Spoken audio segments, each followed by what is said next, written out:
मेरी दीदी देखने में बहुत ही बदसूरत थी। मेरी दीदी का रंग भी काफ़ी दबा हुआ था। उनके चेहरे पर जगह जगह गड्ढे बने हुए थे। मेरी दीदी को कोई भी देखता तो उनको मना करके चला जाता। उसकी शादी कहीं पर भी नहीं हो रही थी। कोई भी लड़का मेरी दीदी को देखने आता, वह लड़का मुझे ही देखकर पसंद करता, क्योंकि मैं देखने में बहुत ही खूबसूरत थी और मेरा रंग भी काफ़ी गोरा था। मम्मी पापा दीदी के रिश्ते टूटने की वजह से काफ़ी परेशान हो चुके थे। हम लोग अमीर घर से भी नहीं थे कि मम्मी पापा अच्छा खासा दहेज देकर दीदी की शादी करवा दे। ऐसे करते करते दीदी की उम्र 30 पार हो चुकी थी। अब तो मम्मी पापा ने दीदी की तरफ से उम्मीद ही हार चुके थे।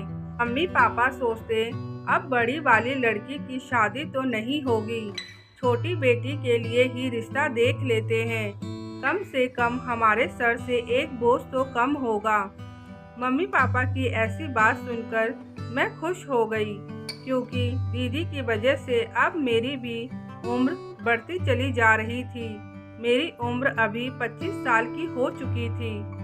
एक दिन हमारे घर पर एक बहुत ही खूबसूरत और पैसे वाला लड़का आया। मम्मी पापा ने उस लड़के की काफ़ी खातिरदारी करी। मम्मी पापा ने मुझे सजाकर उस लड़के के सामने बैठा दिया, लेकिन उस लड़के ने कहा, मुझे आपकी बड़ी वाली बेटी से मिलना है। मेरी मम्मी ने कहा, मेरी बड़ी वाली बेटी आपको पसंद नहीं आएगी। सबको लगा वह लड़का मुझे पसंद करेगा, लेकिन उस लड़के ने जिद करके मेरी दीदी का रिश्ता मांगा। वह लड़का कहने लगा, आपकी बड़ी वाली लड़की मुझे बहुत पसंद आ गई है। मुझे अपनी दीदी से जलन होने लगी, क्योंकि लड़का बहुत ही सुंदर और पैसे वाला था। मैं चाहती थी उस लड़के से मेरी शादी हो जाए, लेकिन ऐसा नहीं हो पाया। मम्मी पापा ने दीदी और उस लड़के की शादी तय कर दी। मेरी दीदी शादी होकर अपने ससुराल चली गई, लेकिन मेरी दीदी ने 6 महीने तक अपना कोई खोज खबर नहीं दिया। मैं बिन बताए अपनी दीदी के ससुराल पहुंच गई। वहां पहुंची तो मुझे पता चला मैं मौसी बन चुकी हूं, लेकिन ऐसे कैसे हो सकता था। मेरी दीदी की शादी को तो अभी 6 महीने ही बीते थे, लेकिन मेरी दीदी के गोद में एक छोटा सा बच्चा था। मेरी दीदी कह रही थी, इसको मैंने ही जन्म दिया है। मैंने सोचा इसका क्या मतलब है। इसका मतलब मेरी दीदी शादी से पहले प्रेग्नेंट थी। मेरा तो सर चकरा रहा था, मुझे कुछ भी समझ नहीं आ रहा था। दीदी का घर मेरे घर से काफ़ी दूर था, इसलिए मुझे उस रात वहीं पर रुकना पड़ा। रात का खाना खाने के बाद जीजू ने मुझे अपना कमरा दिखा दिया। मैं अपने कमरे में चली गई और मैं काफ़ी थक भी चुकी थी, इसलिए थोड़ी देर बाद ही मुझे नींद आ गई। अभी मुझे सोए हुए मुश्किल से आधा घंटा ही हुआ होगा। मुझे अपनी दीदी की चीखें सुनाई देने लगी।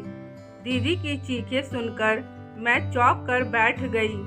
उठकर मैंने थोड़ा पानी पिया, फिर मैं दबे पाँव अपनी दीदी के कमरे तक जाने लगी। मैंने अपनी दीदी के कमरे में झाँक कर देखा। जीजू मेरी दीदी को कोई इंजेक्शन लगा रहे थे और मेरा भांजा अभी सो रहा था। जीजू मेरी दीदी को इंजेक्शन लगाने के बाद कहीं गायब हो गए। मुझे अपनी जीजू नहीं दिखाई दे रहे थे। मुझे अपनी आंखों पर भरोसा नहीं हो रहा था। मैं अपने दोनों हाथों से आंखों को मूंद रही थी। डर के मारे मेरा शरीर कांप रहा था। मेरे शरीर के रोंगटे खड़े हो रहे थे। मैं सोच रही थी जीजू आखिर कहाँ चले गए, क्योंकि वह तो अपने दरवाजे से निकले भी नहीं। मेरी दीदी अपने बेड पर सोई हुई थी। मैं वहीं खिड़की पर खड़े होकर काफ़ी देर तक इंतज़ार करने लगी, लेकिन मुझे जीजू कहीं दिखाई नहीं दे रहे थे। मैं डर के मारे अपने कमरे में आ गई और पूरी रात सोई नहीं। मुझे अपनी आंखों पर विश्वास नहीं हो रहा था, क्योंकि दीदी के कमरे का दरवाज़ा अंदर से लॉक था, लेकिन पूरे कमरे में जीजू कहीं पर भी नहीं थे और जीजू ने दीदी को इंजेक्शन क्यों लगाया।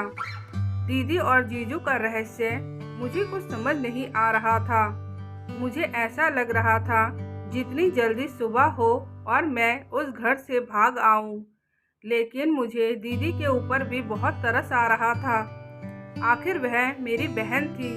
हम दोनों का खून का रिश्ता था। मैं उसे ऐसे कैसे छोड़कर आ सकती थी। मैंने अपने अंदर हिम्मत जगाई और मैंने सोचा मुझे जीजू का रहस्य पता करना होगा, जिसके लिए मुझे और एक दिन दीदी के घर पर रहना पड़ेगा। जब सुबह हुई तो मुझे दीदी और जीजू की आवाज़ आ रही थी। मैं हिम्मत करके अपने कमरे से बाहर निकली और सबके सामने अपने आप को नॉर्मल दिखाया, जैसे मुझे कुछ पता ही नहीं है। सुबह का नाश्ता करने के बाद जीजू किसी काम से बाहर चले गए। मुझे लगा ये अच्छा मौका है, दीदी से मैं सब कुछ पूछ सकती हूँ। दीदी अपने बच्चे को दूध पिला रही थी। मैं दीदी के पास गई और उनसे पूछने लगी, दीदी, जीजू और आपके बीच सब कुछ ठीक है ना? दीदी कहने लगी, हाँ सब कुछ ठीक है। तुम ऐसा क्यों पूछ रही हो? मैंने कहा, आप मुझसे झूठ क्यों बोल रही हो? रात का सारा मंजर मैंने देख लिया है। मेरी बात सुनकर दीदी के हाथ कांपने लगे और कहने लगी, तुम्हारे जीजू ने तुम्हें जो दूध दिया था वह दूध तुमने पिया नहीं था क्या? मैंने कहा, नहीं, मैंने नहीं पिया था, मेरा मन नहीं था। मैंने पूछा, दीदी आखिर उस दूध में ऐसा क्या था? तो मेरी दीदी घबराते हुए बोली, दूध में तुम्हारे जीजू ने नींद की दवा मिलाई थी। मैंने पूछा, लेकिन ऐसा क्यों किया? और रात को जीजू कहाँ गायब हो गए थे? दीदी कहने लगी, मेरी बहन, यहाँ पर बहुत कुछ चल रहा है। सब कुछ मैं तुझे कैसे बताऊं? दीदी ने इतना ही बताया था। इतने में जीजू आ गए और पूरा दिन कहीं पर भी नहीं गए। मुझे दीदी से बात करने का मौका ही नहीं मिला। रात का खाना खाने के बाद जीजू ने मुझे फिर से वह दूध का गिलास पकड़ा दिया। मैंने चुपचाप जीजू के हाथ से दूध का गिलास ले लिया और अपने कमरे में आकर लेट गई। लगभग आधा घंटा बीतने के बाद मुझे अपने दीदी के कमरे से कुछ आवाज़ें सुनाई देने लगी। फिर से मैं दबे पाँव दीदी के कमरे तक पहुंची। तब तक जीजू दीदी को इंजेक्शन लगा चुके थे। मैंने ध्यान से जीजू की तरफ देखा। जीजू फर्श पर बैठ गए और फर्श का एक दरवाज़ा खोला और उसके अंदर चले गए। मैं दीदी के कमरे के अंदर जाने लगी, लेकिन दीदी का कमरा अंदर से बंद था। अब मुझसे ज़्यादा इंतज़ार नहीं हो रहा था। मैंने अपने फ़ोन से 100 नंबर पुलिस को लगाया। पुलिस को अपना लोकेशन बताया। पुलिस तुरंत आधे घंटे के अंदर जीजू के घर पर पहुंच गई। मैंने मेन गेट खोल दिया। अंदर पुलिस आ गई। दीदी ने अपने रूम का दरवाज़ा खोला। जब पुलिस और मैं कमरे के अंदर गए, दीदी के कमरे में एक अंडरग्राउंड बना हुआ था। जब पुलिस अंदर अंडरग्राउंड में गई, वहाँ पर जीजू के साथ एक लेडीज़ भी थी। उस लेडीज़ को जीजू ने बांध रखा था और उस लेडीज़ के लिए अंडरग्राउंड में सब सुविधा बना रखी थी। पुलिस वाले उस लेडीज़ और जीजू को पकड़ कर ले गए। उसके बाद पता चला वह लेडीज़ जीजू की चाची थी। चाची बहुत खूबसूरत थी, इसलिए जीजू उनको अपना बनाना चाहते थे। लेकिन चाची अपने पति से बहुत प्यार करती थी, इसलिए जीजू ने अपने चाचा जी को मारकर चाची को उस अंडरग्राउंड में बांध कर रखा था और वह बच्चा भी इसी चाची का था।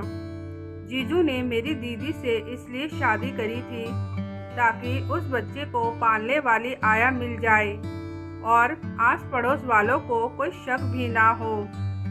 मेरे जीजू ने दुनिया वालों को बताया था चाचा चाची दोनों का एक्सीडेंट में मौत हो चुका है। मेरी दीदी की पूरी ज़िंदगी खराब हो गई। इसके पीछे मेरी मम्मी पापा दोषी हैं। अगर उन लोगों ने जल्दबाजी में शादी नहीं करी होती तो दीदी की ज़िंदगी खराब नहीं होती। पापा ने अपना बोझ कम करने के लिए दीदी की शादी बिना सोचे समझे कर दिया। लड़की का जांच पड़ताल भी नहीं किया, जिसका भुगतान दीदी को भुगतना पड़ रहा है। दोस्तों, आज की कहानी आप लोगों को कैसी लगी कमेंट करके ज़रूर बताइएगा और वीडियो को शेयर भी कर दीजिएगा।